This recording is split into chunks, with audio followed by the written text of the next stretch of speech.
The purpose of this video is to show how we could have three different charts, all with the same content of data, but when it comes to the analyzability and the functionality and the structure, they're widely different.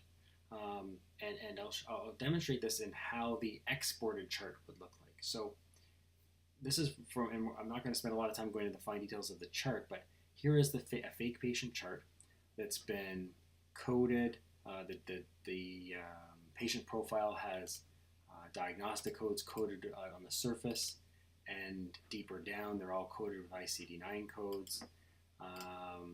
We have blood pressures and vitals all entered in standard formats. Prescriptions have been entered in a really structured format that can be analyzed and tracked. And you go down through the chart and you can see all these notes and requisitions, and it's got, you can search by keyword, you can search by vital signs, you can search by lab values. You can pull up a lab table, for example, for this patient. You can graph blood pressures or heights or weights.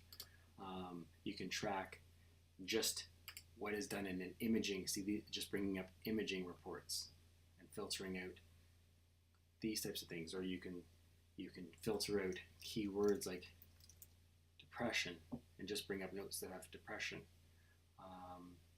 All of the notes are coded, or we have scales of standardized metrics like PHQ-9 scores, which are standard scores for depression questionnaires. So when we export that chart, if we were to print that all out, it would look like a PDF. We'd hand it, print this out, or if a patient requested a copy of the chart, they would get a copy that looks like this, either in paper format or in a PDF format. Now, if I compare that to the same version of the same fake patient chart, but done in a format that has no structure, no organization to it. So it looks like this. Here's the exact same content. So for example, the very first visit note might look like this.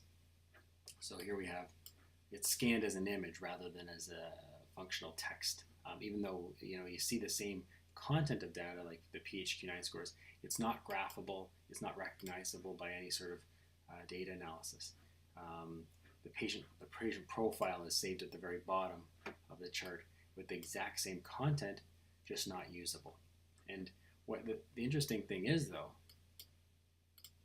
if this same patient were to request a copy of this chart,